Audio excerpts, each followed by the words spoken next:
Brianna's hand froze on the crystal pitcher as cruel laughter echoed through the marble foyer.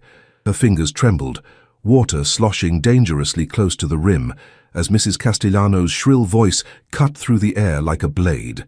"Water! You want water?" The woman's lips curled into a sneer, her diamond necklace glittering obscenely in the chandelier light. "The help doesn't drink from our glasses, girl. There's a hose out back if you're that thirsty." The other guests joined in, a symphony of mockery that made Brianna's cheeks burn with humiliation. She'd been on her feet for 14 hours, cleaning their messes, serving their champagne, invisible until this moment of desperate thirst. "Please," she whispered, her throat like sandpaper.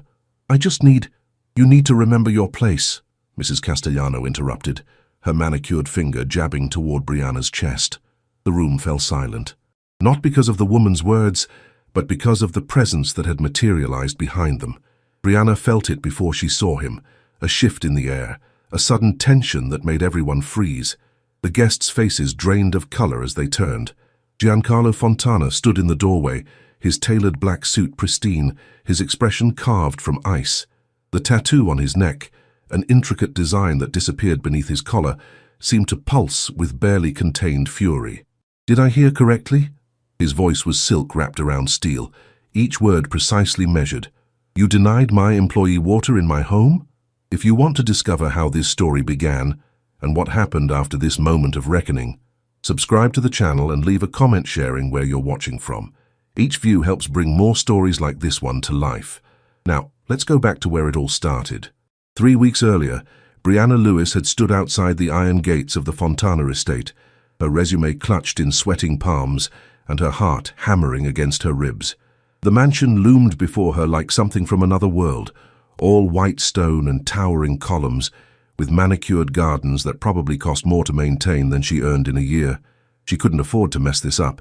Not with rent 3 months overdue and her mother's medical bills piling up like accusations on the kitchen counter. The cleaning agency had called it a premium placement, which meant better pay, but also meant working for people who could destroy her with a single phone call. "You here for the maid position?" A security guard eyed her skeptically through the gate's intercom. "Yes, sir. Brianna Lewis.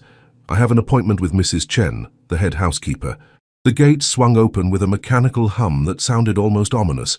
Brianna walked up the long driveway, her second-hand shoes clicking against imported stone, trying not to gawk at the 3 luxury cars parked in front, each one worth more than every possession she'd ever owned combined. Mrs. Chen met her at the service entrance, a woman in her 60s with sharp eyes that missed nothing. "You're early. That's good. Mr. Fontana values punctuality." She handed Brianna a simple black uniform.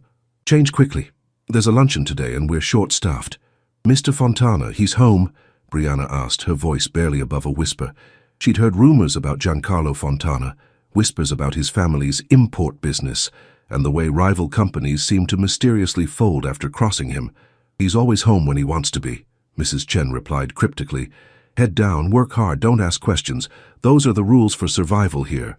Survival. The word echoed in Brianna's mind as she changed into the uniform that was slightly too big for her frame. She'd survived worse than working for a wealthy family, hadn't she? She'd survived her father walking out when she was 10, survived putting herself through community college while working 3 jobs, survived watching her mother's diabetes slowly drain their savings. This was just another battle. The main house was a labyrinth of rooms that smelled like expensive perfume and old money. Brianna spent the morning in a blur of polishing silver, arranging flowers, and trying to memorize which fork went where on tables that could seat 20. The other staff members barely acknowledged her. Everyone moved with the silent efficiency of people who knew their invisibility was their greatest asset. Then the guests began to arrive. Brianna had never seen so many diamonds, so much casual wealth displayed like armor. Women in designer dresses that cost more than her car. Men in suits so perfectly tailored they looked like second skins. They spoke in voices accustomed to being obeyed, their laughter sharp and exclusive. She was refilling champagne glasses when she first saw him. Giancarlo Fontana entered the dining room, and the atmosphere shifted instantly. Conversations paused mid-sentence, heads turned. Even the other servers straightened their postures unconsciously. He was younger than she expected, maybe 35, with dark hair swept back from a face that belonged on magazine covers. But it wasn't his devastating looks that made Brianna's breath catch. It was the way he moved, like a predator who knew every person in the room was prey. The tattoo on his neck was visible above his crisp white collar, an artistic design that somehow made him look more dangerous rather than less. His eyes swept the room, cataloguing everything, missing nothing. Then they landed on her. For 3 heartbeats, Brianna forgot how to breathe. His gaze was intense, penetrating, as if he could see through her uniform to every secret she carried. She felt exposed, seen in a way that made her want to simultaneously run and stand perfectly still. "Who's the new girl?" His voice carried across the room, not loud but impossible to ignore. Mrs. Chen appeared at his elbow. "Brianna Lewis, sir. Started this morning. She comes highly recommended." "Does she speak?" A hint of amusement colored his tone. Brianna found her voice. "Yes, sir, I speak." Something flickered in his expression. Surprise, maybe, or approval. Most of the staff avoided direct eye contact with him, she realized, but she'd looked him straight in the eye and answered with quiet dignity. "Good," he said simply, then turned back to his guests, dismissing her as quickly as he'd noticed her. But Brianna felt his awareness of her throughout the luncheon. Every time she moved through the room, she sensed his attention, brief but absolute, like a spotlight that had marked her for reasons she couldn't fathom. The meal proceeded without incident until Mrs. Castellano, wife of one of Fontana's business associates, snapped her fingers at Brianna. "You, more wine, and try not to spill it this time." Brianna hadn't spilled anything, but she bit back the correction and refilled the woman's glass with steady hands. "Where did you even find this one, Giancarlo?" Mrs. Castellano's voice carried the careless cruelty of someone who'd never faced consequences. "She looks like she wandered in from the street." The table fell silent. Several guests shifted uncomfortably. Brianna kept her expression neutral, even as humiliation burned in her chest. She'd dealt with worse. She could handle this. "Mrs. Castellano." Giancarlo's voice was deceptively mild. "I'd hate for you to insult my staff and force me to reconsider our business arrangement." The woman's face paled. "I didn't mean—" "Of course you did." He took a sip of wine, his movements leisurely, but Brianna saw the danger coiled beneath his calm exterior. "But you'll apologize to Miss Lewis and we'll pretend this moment of poor judgment never happened." "I'm sorry," Mrs. Castellano mumbled, not looking at Brianna. "Look at her when you apologize," Giancarlo said softly. The woman's eyes met Brianna's, filled with resentment and something that looked like fear. "I apologize." Brianna nodded, her throat tight. "Thank you, ma'am." The luncheon continued, but the atmosphere had changed. Brianna moved through the rest of the meal in a daze, hyper-aware of the man at the head of the table, who had just defended her with the casual ease of someone rearranging furniture. When the guests finally left, Brianna helped clean up, her muscles aching and her mind reeling. She was carrying a tray of glasses to the kitchen when she heard footsteps behind her. "Miss Lewis."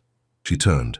Giancarlo stood in the hallway, his jacket removed, his sleeves rolled up to reveal forearms marked with more intricate tattoos. He looked less formal but somehow more dangerous. "Sir, you handled that well." He studied her with those penetrating eyes. "Most people would have cracked." "I'm used to handling difficult situations, sir." "Giancarlo," he corrected. "In private, you can call me Giancarlo." The intimacy of the suggestion made her pulse quicken. "I don't think that's appropriate, sir." A ghost of a smile touched his lips. "Appropriate. That's an interesting word choice." He stepped closer, and Brianna caught the scent of expensive cologne mixed with something uniquely him. "Mrs. Chen tells me you're working 3 jobs, that you're supporting your mother." How did he know that? How much did he know? "I do what I need to do," she said carefully. "I respect that." He pulled out his phone, typed something, then showed her the screen. "This is what I'm paying you per month. Effective immediately." Brianna stared at the number. It was more than all 3 of her jobs combined. It was enough to catch up on rent, to actually make a dent in her mother's medical bills, to maybe, just maybe, breathe for the first time in years. Why? The question escaped before she could stop it. Because loyalty is worth paying for. Because talent shouldn't be wasted. Because...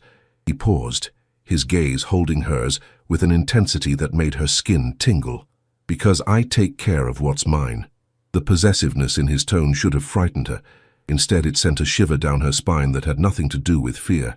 "I'm not yours," she said quietly, but without malice. "Not yet." The words hung in the air between them, a promise or a threat or perhaps both. "Go home, Brianna, you've earned it today. I'll see you tomorrow." He walked away, leaving her standing in the hallway with a racing heart and the sudden, terrifying realization that her life had just changed in ways she couldn't begin to understand. As she left through the service entrance, she glanced back at the mansion. A light was on in one of the upper windows, and she could swear she saw his silhouette watching her leave. Tomorrow suddenly felt very far away and impossibly close at the same time. The next 3 weeks passed in a blur of long hours and careful navigation. Brianna learned the rhythms of the Fontana household when Giancarlo took his morning espresso, 6 a.m. sharp, which rooms he used for business meetings, never to be disturbed, and how the entire estate seemed to hold its breath when he was in a dark mood. She also learned that he noticed everything. "Your shoe is worn through on the left side," he'd commented one morning, not looking up from his newspaper. By that afternoon, a box containing 6 pairs of high-quality work shoes in her exact size appeared in the staff room with her name on it. When she tried to refuse them, Mrs. Chen had shaken her head. "Don't bother. When he decides to take care of something, arguing is pointless. Just say thank you and move on." But it wasn't just the shoes. When he'd overheard her mention her mother's medication costs to another staff member, a private doctor showed up at their apartment the next day, sent by an anonymous benefactor that everyone knew wasn't anonymous at all. "You need to stop," Brianna told him one evening when she found him in the library, surrounded by leather-bound books and the glow of a fireplace. He looked up from the document he was reading, one eyebrow raised. "Stop what?" "The gifts. The help. It's too much. It's not nearly enough." He set down the papers and gave her his full attention, something that always made her feel like she was the only person in the world. "Your mother needs proper care. You need equipment that doesn't fall apart. This is basic human decency, not charity." "It feels like charity," she admitted. "Then consider it an investment." He stood, moving around the desk with that leonine grace he possessed. "You're valuable to my household. Keeping you healthy and focused is good business." "Is that all I am? Business?" The question came out more vulnerable than she'd intended. His expression shifted, something dark and hungry flickering behind his controlled facade. "Do you want the truth, Brianna?" She should say no. She should maintain the professional distance that had kept her safe her entire working life. Instead, she nodded. "No," he said simply. "You're not just business. You haven't been since the moment you looked me in the eye during that luncheon and refused to be diminished." Her breath caught. "Sir, Giancarlo," he corrected, his voice dropping to something intimate and dangerous. "How many times do I have to tell you? This isn't appropriate. Nothing about what I feel for you is appropriate." He stopped a few feet away, maintaining distance but radiating intensity. "But I'm not going to apologize for it. I'm not going to apologize for wanting to protect you, for thinking about you when I should be thinking about business, for lying awake at night imagining—" He cut himself off, jaw clenching. "Imagining what?" Her voice barely worked. "Things I have no right to imagine." His hands flexed at his sides. "You're free to leave whenever you want, Brianna. I won't stop you. I won't make this difficult. But I also won't pretend I don't want you to stay." The confession hung between them, raw and honest. Brianna's heart hammered against her ribs. Every logical part of her brain screamed that this was dangerous, that men like Giancarlo Fontana lived in worlds she couldn't navigate, that this would end in heartbreak. But another part of her, the part that had fought for every scrap of dignity her entire life, recognized something in him. Loneliness, longing, a hunger for genuine connection in a world of transactions. "I should go," she whispered. "Yes," he agreed, "you should."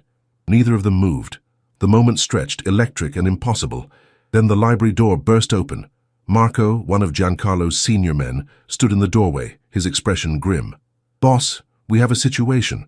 The Volkov family just hit one of our warehouses."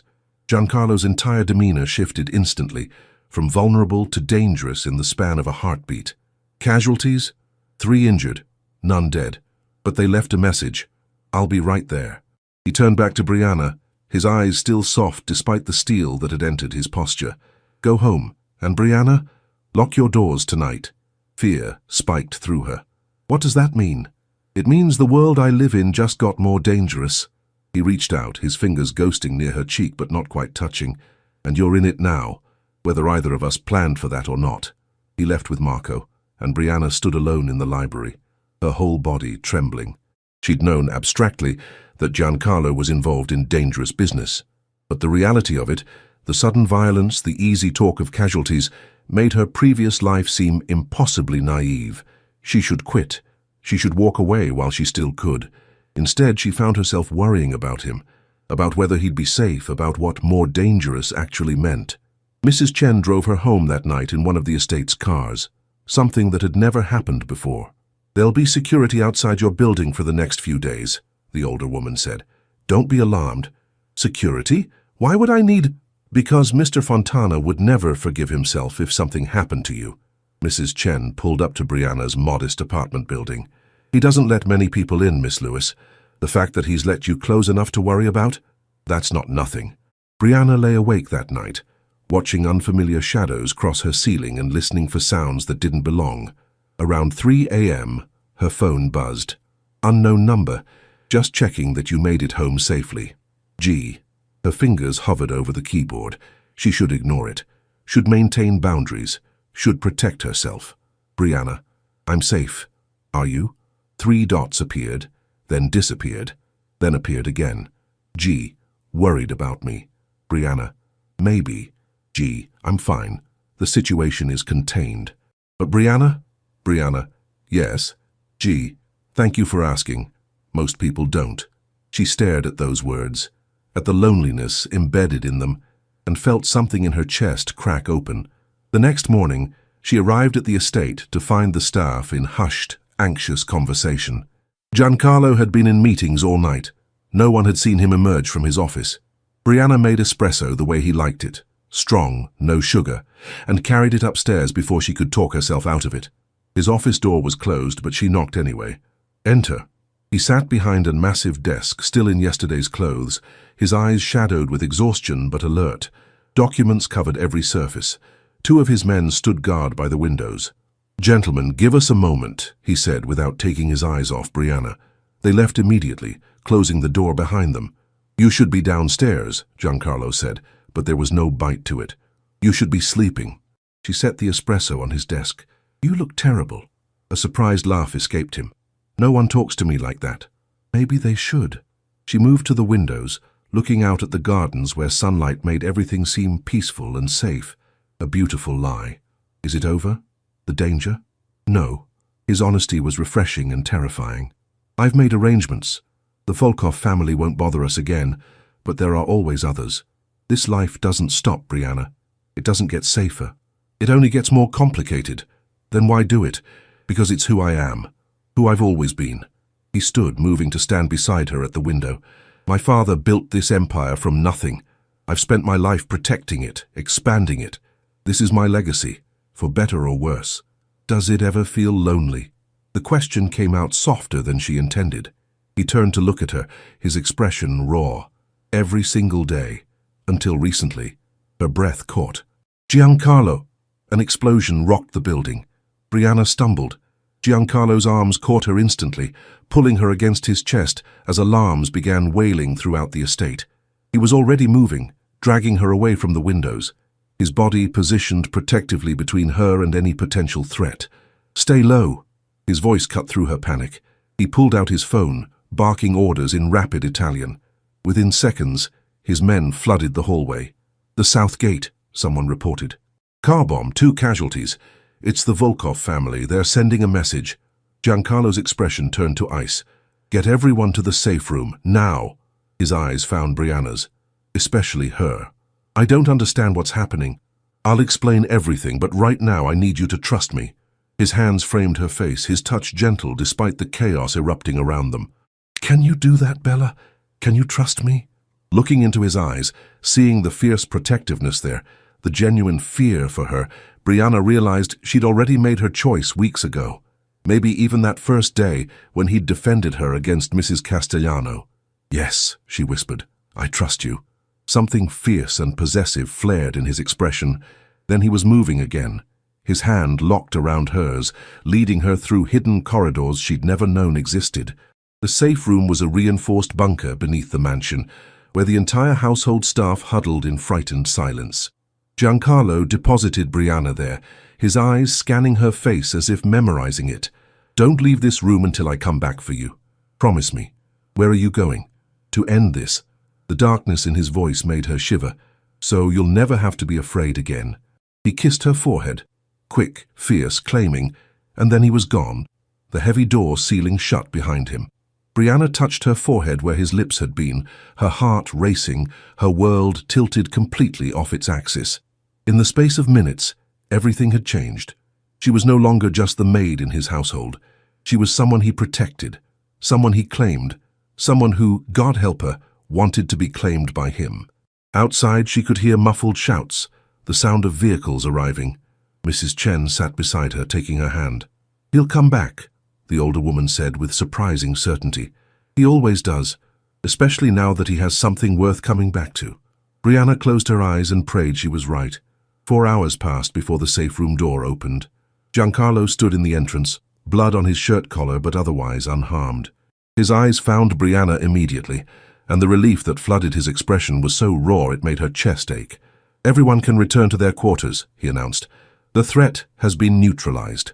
The staff filed out quickly, but Brianna remained seated. When the room emptied except for them, Giancarlo closed the door and leaned against it, suddenly looking exhausted. "You're hurt," she said, standing. "Not my blood." He rubbed his eyes. "The Volkov family won't be a problem anymore. I've made certain of that." She didn't ask how. Some things were better left unknown. "You kissed my forehead," she said instead. His eyes snapped to hers, wary. "I did. I shouldn't have." "Why did you?" "Because I thought I might not get another chance." He pushed off the door, moving toward her with that predatory grace. "Because in that moment, all I could think about was that if something happened to you because of me, because of my world, I'd never forgive myself. Nothing happened to me. You protected me. This time." His jaw clenched. "But there will be other times, Brianna. Other threats.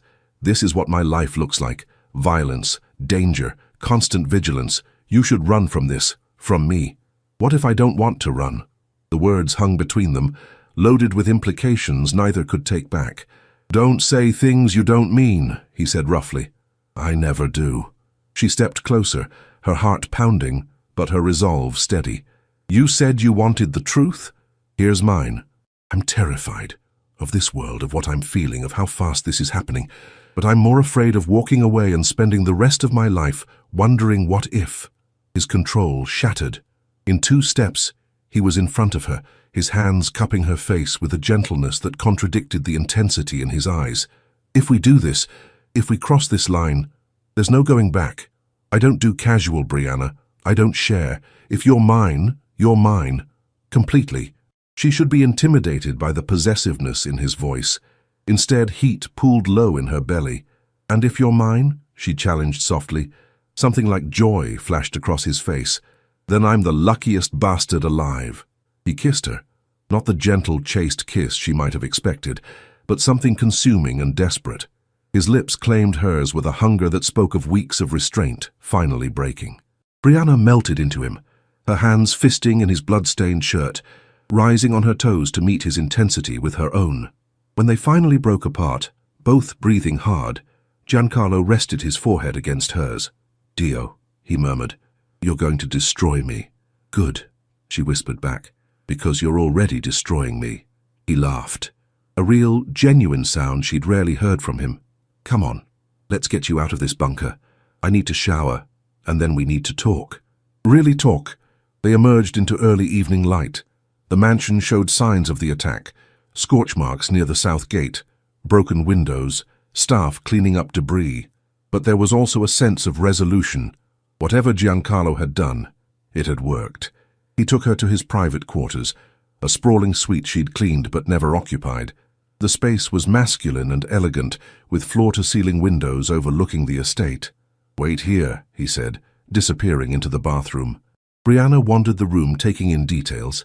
Books in Italian and English, a photograph of a woman who must have been his mother, a chess set that looked ancient, evidence of a complex man behind the dangerous exterior. He emerged 20 minutes later in fresh clothes, his hair still damp. Without the blood and stress, he looked younger, almost vulnerable. "Sit with me," he said, settling on the leather couch and patting the space beside him. She sat, acutely aware of their proximity. of the shift in their relationship that couldn't be undone. "I need to tell you things," he began. "Things about my life, my family, what being with me would mean. You deserve to make an informed choice." For the next hour he spoke with brutal honesty about his father's legacy, about the import business that was really a carefully managed criminal empire, about the money laundering, the protection rackets, the delicate balance of power between families, about the violence he'd committed and ordered, about the enemies he'd made. "I've killed people, Brianna," he said without flinching. "Not because I enjoy it, but because in my world hesitation means death. I've made choices that would horrify you. I'm not a good man by any conventional definition." "But you've never hurt anyone innocent," she said quietly. "Everything you've done has been to protect what's yours, or to answer genuine threats. Does that make it better? It makes it real, human." She took his hand, threading their fingers together. "You're not asking me to approve of your past, Giancarlo. You're asking me to accept it, and I do, because I've seen who you are when you think no one's watching. You're kind to the staff. You remembered Mrs. Chen's birthday. You sent that doctor to my mother without even telling me. You're not just what you've had to do to survive in this world. You're also who you choose to be in the moments that don't require violence." His throat worked. "How are you real?" "I could ask you the same thing." She leaned into him, resting her head on his shoulder. "I've spent my whole life being invisible, being told my best wasn't good enough, fighting for scraps. And then you saw me, really saw me. How could I not fall for that?" His arm came around her, holding her close. "There are conditions. If we do this, if you stay, you need to understand what it means. You'll have security 24/7. You'll need to learn to shoot. You'll be a target, because people will want to use you to get to me. Your life as you know it ends. My life as I knew it ended the day I walked through your gates." She lifted her head to look at him. "But that's not a bad thing. That life was about survival. Maybe this one can be about actually living. With me." His voice held wonder and disbelief in equal measure. "With you." He kissed her again, slower this time, savoring. When he pulled back, his eyes were suspiciously bright. "I want to do this right," he said. "Court you properly, take you to dinner, let you set the pace. You've had enough of your life dictated by necessity. This, us, should be your choice, made freely." "Giancarlo Fontana, are you asking me on a date?" "I'm asking for permission to try to deserve you." He brushed a strand of hair from her face. "It's going to take a lifetime, but I'm willing to put in the work." "One condition," she said, "anything. My mother, she's all I have. I won't abandon her even for this. She's welcome here, in the main house, in one of the guest cottages, whatever makes her comfortable. I'll arrange for round-the-clock nursing care. She'll never want for anything again." Brianna's eyes filled with tears. "Why are you being so good to me?" "Because you let me be good. Because you look at me and see a man instead of a monster. Because—" He paused, his thumb wiping away a tear that escaped.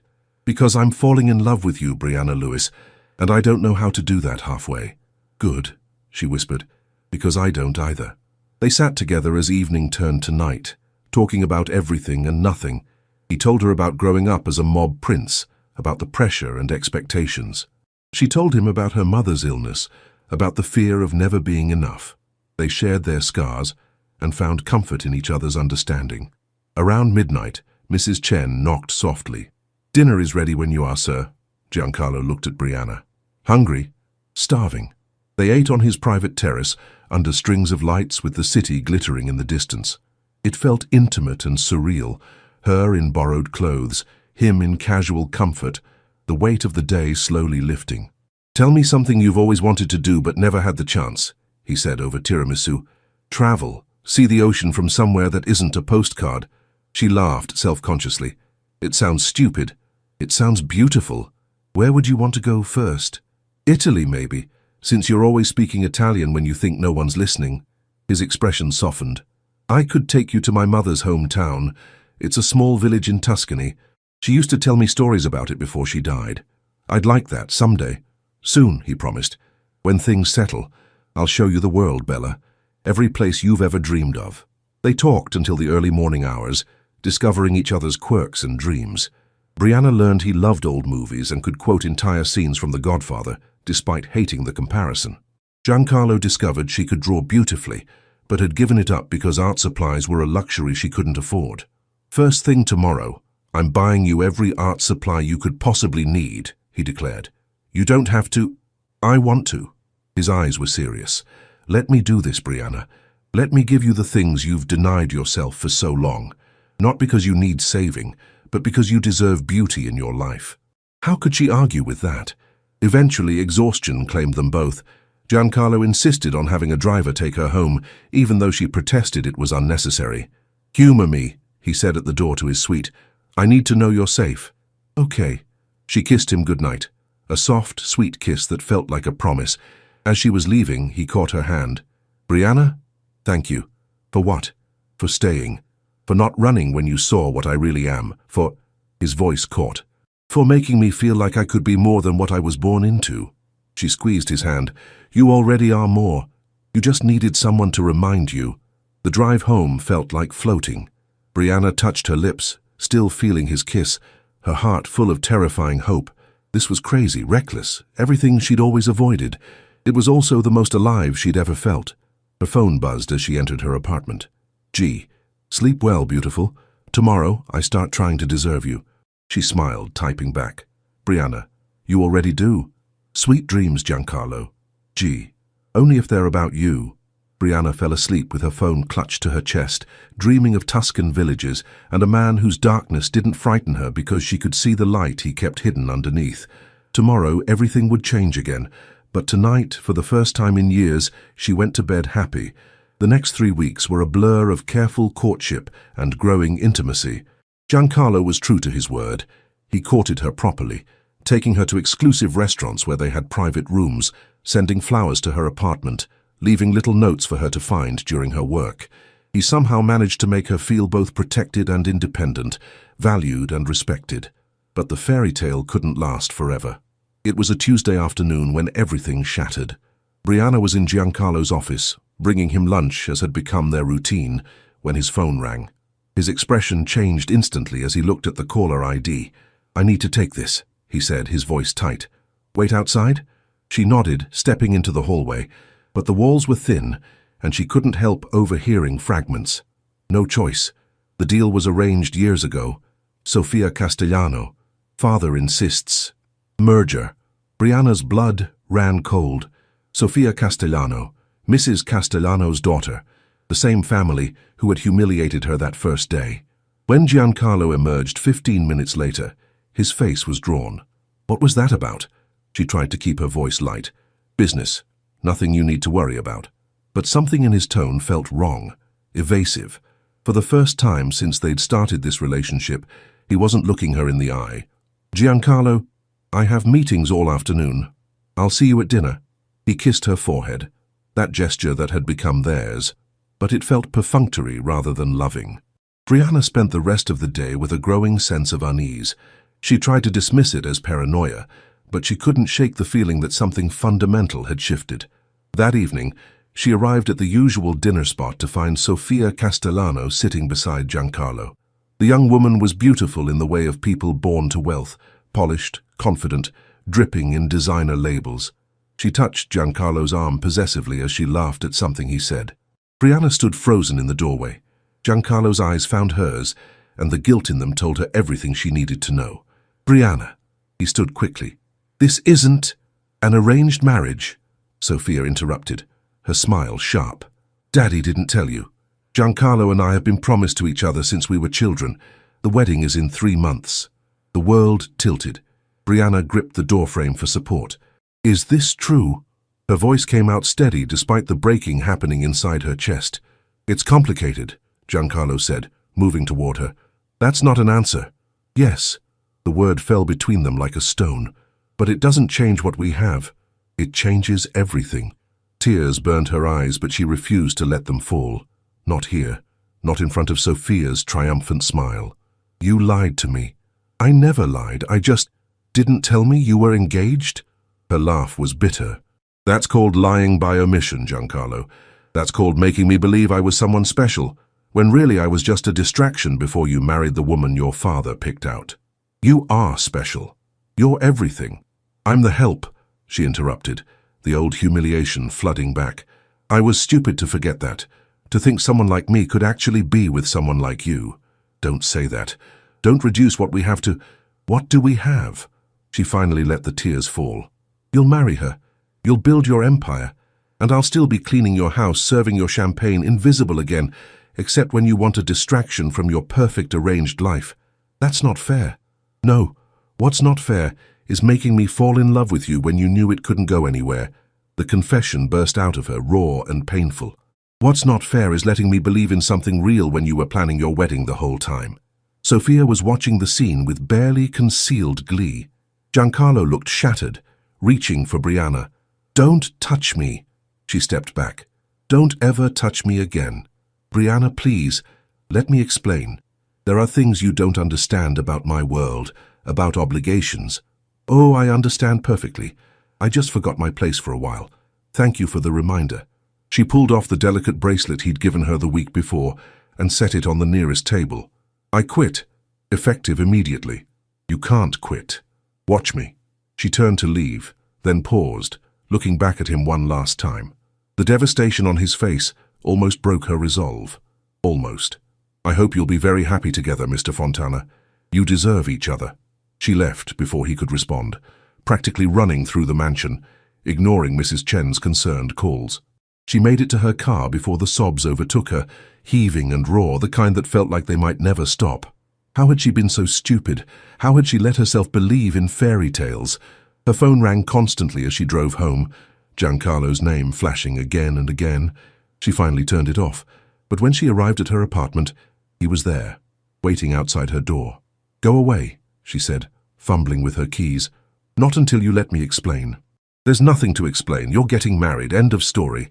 It's an arrangement. It doesn't mean anything. She whirled on him. It means everything. It means you're willing to marry someone you don't love for business. It means your promises to me. All those beautiful words about deserving each other and building a life were just pretty lies. They weren't lies. His composure cracked. Everything I said to you was real. Everything I feel for you is real. The engagement to Sophia is a business arrangement from before I met you. I've been trying to find a way out of it. Try harder. She unlocked her door, but he caught her hand. Brianna, please. I know I should have told you sooner. I know I handled this wrong, but don't throw us away because I made a mistake. Let me fix this. How? How can you possibly fix this? I don't know yet, but I will. I promise you. I will find a way. His eyes were desperate, pleading. Just give me time. Time for what? To have me as your mistress while you marry someone else? To keep me as your dirty little secret? She pulled her hand free. I deserve better than that, Giancarlo. I deserve someone who chooses me first, who doesn't need to find a way to be with me because there's no obstacle in the way. You're right. You do deserve better, but I'm selfish enough to want you anyway. He cupped her face, his touch gentle despite his intensity. I love you. I'm in love with you. That's not going to change whether I marry Sophia or not. Then don't marry her. It's not that simple. It is that simple. She pushed his hands away. You're just not willing to pay the price, and that tells me everything I need to know about where I rank in your priorities. That's not fair. Life isn't fair, her voice broke. I learned that a long time ago, but I stupidly thought, that maybe with you it could be different. That maybe I'd found someone who saw me as worth fighting for. But you won't fight for me. You'll just try to have it both ways, and I refuse to be a consolation prize. You're not a consolation prize. You're everything. Then prove it. Choose me. Call off the engagement. Tell your father and Sophia and everyone else that you're done playing by their rules. She looked him dead in the eye. Choose me, Giancarlo. Right now. No more time to think about it. No more weighing options. Just choose. The silence stretched between them, heavy with everything unsaid. She watched the war play out on his face. Love versus duty, desire versus obligation. What he wanted versus what he'd been raised to do. When he didn't answer immediately, she had her answer. That's what I thought. She stepped into her apartment. Goodbye, Giancarlo. Brianna, wait. She closed the door in his face and locked it. A moment later, she heard his fist hit the door, not hard enough to break anything, but hard enough to convey his frustration. I'm not giving up on us, he called through the door. I'm not giving up on you. I'll find a way. She slid down to the floor, her back against the door, and let herself fall apart. On the other side, she heard him do the same, the sound of him sitting, his breathing ragged, his presence a tangible thing, even through wood and locks. They stayed like that for over an hour, not speaking, not leaving, just existing in their shared misery. Finally, she heard him stand. "I love you," he said softly, "and I'm going to prove it, whatever it takes." His footsteps retreated down the hallway. Brianna sat alone in the dark, broken and bleeding, and wondering how she'd ever thought she could have a happy ending. Some stories, she realized, were destined to hurt. 2 weeks passed in a fog of misery. Brianna threw herself into finding new work, taking any job she could get to avoid the growing pile of bills. But everything felt hollow without Giancarlo, the man who had become her whole world in such a short time. She'd been stupid to let him in, stupid to believe in something that was always going to end in heartbreak. Her mother noticed immediately. "You're grieving," she said one morning over breakfast. "Tell me about him." So Brianna did. She told her mother everything. About Giancarlo, about their impossible love, about the arranged marriage that had destroyed it all. "And you think he made the wrong choice?" her mother asked quietly. "He didn't make any choice. That's the problem." "No, baby. He made a choice when he let you walk away without fighting harder. But that doesn't mean he won't make a different choice next time." Her mother took her hand. "Men like that, powerful men used to getting everything they want. They don't always know what they have until they lose it. Give him time to realize what he's lost." "What if he doesn't? What if he just marries her and forgets about me? Then he wasn't worth your tears in the first place. But my gut tells me that man isn't going to let you go that easily." Her mother was right. 3 days later, Brianna came home to find her apartment transformed. Every surface held flowers, hundreds of roses in every color. Art supplies covered her kitchen table. Professional-grade pencils, paints, canvases, everything she'd ever mentioned wanting. And on her pillow was a note in Giancarlo's precise handwriting. "I'm sorry for not choosing you immediately, for being a coward, for making you doubt your worth even for a second. You deserve the world, Brianna, and I'm going to spend the rest of my life trying to give it to you, if you'll let me." G. Her phone rang. His name flashed on the screen. This time she answered. "Hello? Thank God." His voice was rough with emotion. "I thought you'd blocked me. I should have. I know, but I'm grateful you didn't." She heard him take a shaky breath. "The engagement is off." Her heart stopped. "What?" "I called it off. Told my father. Told the Castellano family. Told everyone who mattered that I wouldn't marry Sophia." He laughed, slightly manic, slightly relieved. "They're furious. My father threatened to disown me. The Castellanos are demanding compensation. It's a complete disaster. Giancarlo, I don't care. Let them be angry.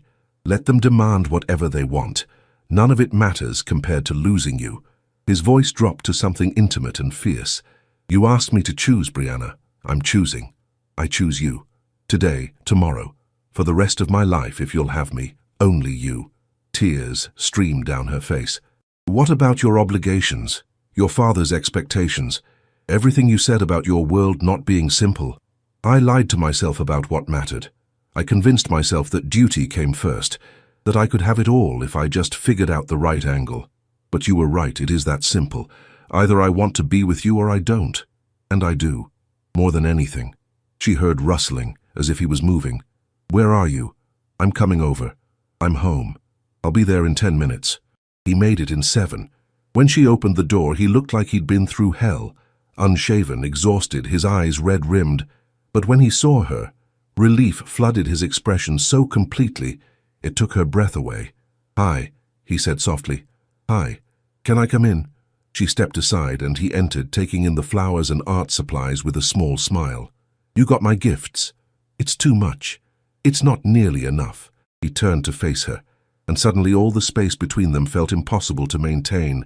"I'm sorry, Brianna, for everything, for not being brave enough, for making you feel like you weren't my first choice, when you've been my only choice since the moment I met you.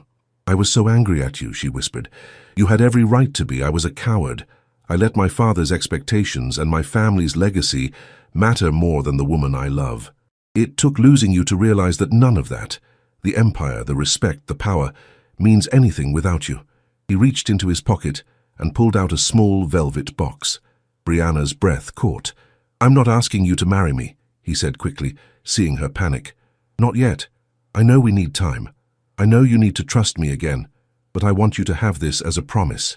He opened the box to reveal a stunning ring, not a diamond, but a deep blue sapphire surrounded by smaller stones. It was my mother's. It's the only thing my father couldn't control, the only piece of my family that still feels pure, and I want you to have it as a symbol of what I'm promising you. What are you promising? That I choose you, that I'll keep choosing you every single day, that I'll fight for us against anyone who tries to tear us apart, including myself. His eyes held hers with burning intensity. That I'll spend the rest of my life earning your trust back and proving that you matter more than any arrangement, any business deal, any expectation that was placed on me before I knew what love actually felt like. You really called off the engagement. I really did. Sophia actually seemed relieved. Turns out she's been seeing someone else for months.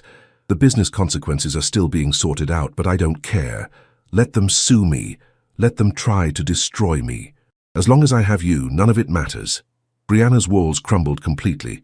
She crossed to him, throwing her arms around his neck, and he caught her instantly, holding her like she was precious and irreplaceable. I love you, she whispered against his neck. I tried not to. I tried to protect myself, but I love you so much it terrifies me. I love you too, and I'm going to spend every day showing you that you can trust that. He pulled back enough to look at her, wiping tears from her cheeks. Will you take the ring? Not as an engagement, just as a promise. She nodded, and he slipped it onto her right hand. It fit perfectly, the sapphire catching the light and throwing blue fire. It's beautiful, she breathed. It's you. Rare, precious, impossible to replace. He kissed her then, deep and claiming, pouring every ounce of his love and desperation into it. When they finally broke apart, Brianna rested her forehead against his. What happens now? She asked. Now? I take you to dinner, and then tomorrow, I introduce you properly, not as my employee or my secret, but as the woman I love. We'll face whatever consequences come together. Your father's going to hate me, probably, but he'll get over it when he realizes I'm not changing my mind. Giancarlo smiled, a real unguarded smile that transformed his face. Besides, once he meets you, once he sees what I see, he'll understand. And if he doesn't, then he doesn't. You're more important than his approval, Brianna. You're more important than anything. They ordered takeout and spent the evening on her couch, talking about everything that had happened, about the future they wanted to build. Giancarlo was honest about the challenges ahead, his family's disapproval, the business ramifications of breaking the engagement, the constant danger of his world. But he was also honest about his determination to make it work. I want to do this right, he said. No more secrets, no more holding back. Just us, building something real together. What if I'm not ready for all of this? The spotlight, the danger, your world. Then we'll take it slow. We'll go at your pace. The only thing that matters is that we're together. He tucked a strand of hair behind her ear. But Brianna, you're stronger than you think. You've already survived in my world. You just didn't realize it. The way you handled that first luncheon, the way you've carried yourself through everything. That's the kind of strength empires are built on. You really believe that? I know it. He kissed her softly. You're not just surviving anymore, Bella. You're thriving. And I get to watch it happen. That night, after Giancarlo left, reluctantly with multiple kisses goodbye, Brianna looked at the sapphire on her finger and felt something she hadn't felt in years. Hope.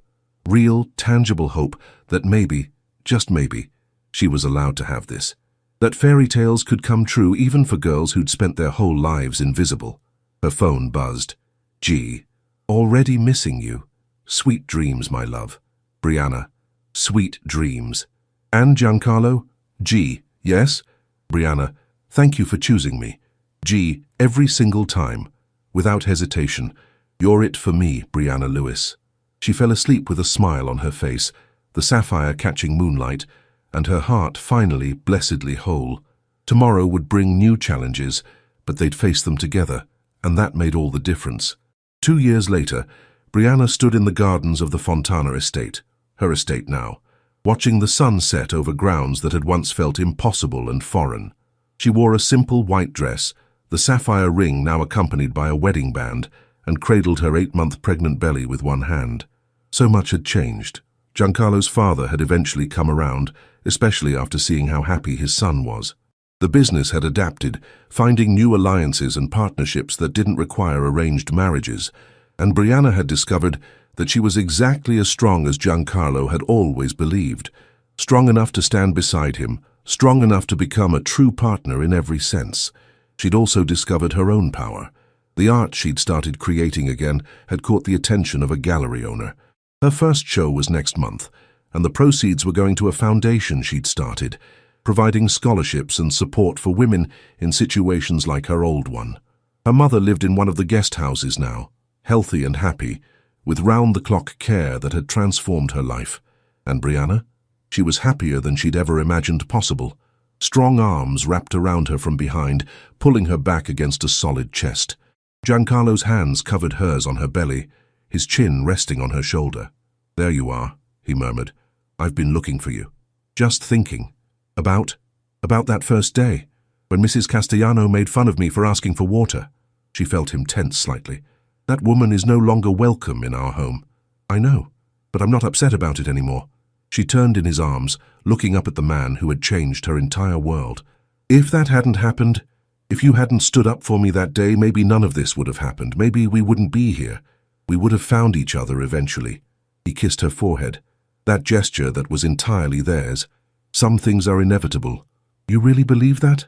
"I believe that you were always meant to be mine, and I was always meant to be yours."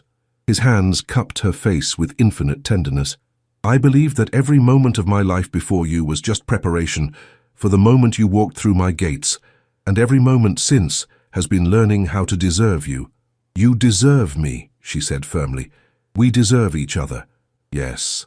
He kissed her, soft, sweet, full of promises kept and promises yet to come. "We do." Their daughter kicked, hard enough that Giancarlo felt it. His face lit up with wonder, the same wonder he showed every time, as if he couldn't quite believe this was his life. "She's going to be strong like her mother," he said, "and protective like her father. God help anyone who tries to hurt her." But his tone was light, teasing. They stood together as darkness fell, wrapped in each other, secure in the knowledge that whatever came next, they would face it together. Brianna thought about the scared, exhausted woman who had stood outside these gates 2 years ago, desperate and convinced she'd never be enough. That woman would barely recognize her now, confident, loved, building a life that felt like magic. But the core of who she was remained the same. She still fought for what mattered. She still believed in dignity and kindness. She'd just learned that she was allowed to want more than survival. She was allowed to want love, joy, a future that didn't require constant sacrifice. And in Giancarlo, she'd found someone who wanted to give her all of that and more. "What are you thinking about now?" he asked, reading her expression. "That I'm happy," she said simply. "Genuinely, completely happy." "Good." He pulled her closer, careful of her belly. "That's all I've ever wanted, to make you happy. Mission accomplished." As they walked back toward the house, their home, hand in hand, Brianna glanced back one more time at the gates where her journey had begun. She'd walked through them invisible and alone. She was leaving the garden visible and loved. And that, she thought, was the best transformation of all. The fairy tale was real, and it was hers. This story has come to its end. If it touched your heart in any way, leave your like and share it with someone who also enjoys emotional stories. New stories are coming soon. Until next time.